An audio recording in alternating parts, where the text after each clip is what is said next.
So the first question, you should be educating your patients as to why they should never be doing soft tissue release or massage or Theragun or whatever to decrease muscle spasms.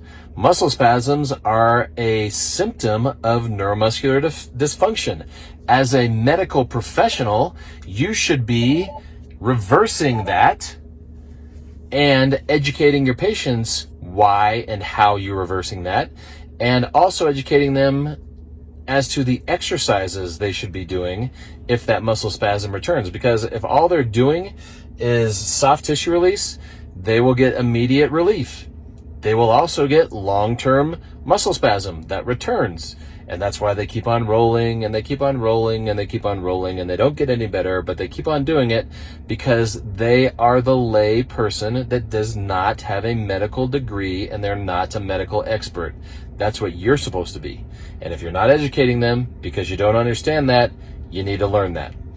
Second question, patient overhead athlete, you should always be assessing single leg squat. How often are overhead athletes standing on both feet with equal amount of pressure on both feet?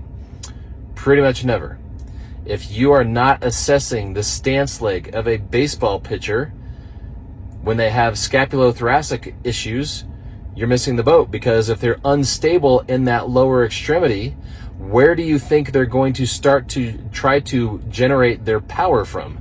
Probably from their trunk or their shoulder, which is causing their problem. So if you actually got to the root cause of the problem, which is in their lower extremity on the stance leg, you fix their problem and you don't have to waste your time with special tests, which aren't so special anyway. You shouldn't be doing special tests.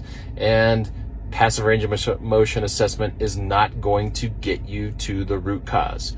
Special tests and passive range of motion assessment are going to assess symptoms and get you stuck treating symptoms. Last question, the CrossFit athlete. CrossFit athletes need to train and warm up and cool down in the transverse plane. CrossFit is predominantly a single plane motion, and it's repetitive and they break down. You'll see them come in lacking pelvic list, pelvic rotation, those types of things when you're assessing their gait.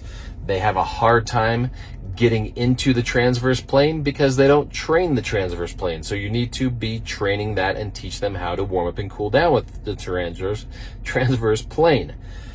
If you thought the answer was multiplanar, remember, there's no such thing as multiplanar motion. You cannot be moving in more than one plane at a time. Just because you're moving in this plane and that's not a cardinal plane doesn't mean it's multiplanar. It means it's aplanar. It does not have a name. So you have three cardinal planes of motion, which you rarely ever move in. You're most likely to be moving in aplanar motion.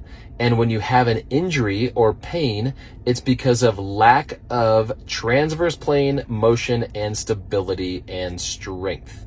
So you need to be giving all athletes transverse plane heavy warm up and cool down exercises. If you don't understand the transverse plane, if you don't understand aplanar motion, if you don't understand neuromuscular physiology and what happens when a muscle spasms and why massaging tight muscles is a bad idea, and you're not assessing everything, including single leg stance squats with every single patient that comes in, you need to fix your career and you need to fix it right now. And the only way to do that is get in the shift.